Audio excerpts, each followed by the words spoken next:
అయోధ్య రాముల వారిని తలుచుకోకుండా ఉండలేము. అలాగే అయోధ్య పూజా సామాగ్రి కూడా వాడకుండా ఉండలేము. అయోధ్య పూజా సామాగ్రి వాడండి, మీ పూజని పరిపూర్ణం చేసుకోండి. డీలర్షిప్, డిస్ట్రిబ్యూషన్, హోల్సేల్ కై సంప్రదించవలసిన నంబర్లు. ఇక సినీ స్టార్లతో సైబర్ క్రైమ్, డ్రగ్స్ పై షార్ట్ వీడియోలు చేయండి, వాటిని థియేటర్లో ప్లే చేయండి. అట్లయితేనే టికెట్ రేట్ల పెంపునకు ఒప్పుకుంటాం. సినీ ఇండస్ట్రీకి సీఎం రేవంత్ షరతు పెట్టిండు.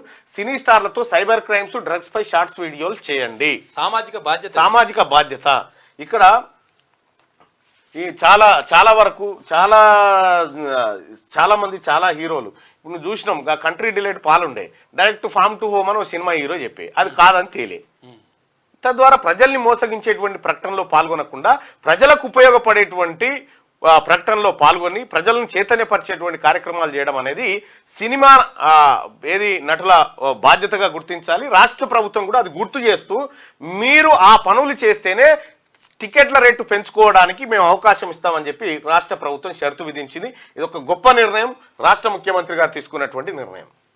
అదే ఇప్పుడు ఉంటుంది కదా, అది ముఖేష్కు 24 సంవత్సరాలు, అతను పొగాకుతో మొత్తం ఇట్లా ఇంకా అది కాదు, ఇంకోటి ఈ ఉంటాయి ఈ నగరానికి ఈ చిట్ ఫండ్లని, ఈ నగలు ఈడ కొనుర్రి, ఈడ తాకట్టు పెట్టుర్రి, ఈ బంద్ చేయరిగా. అవును.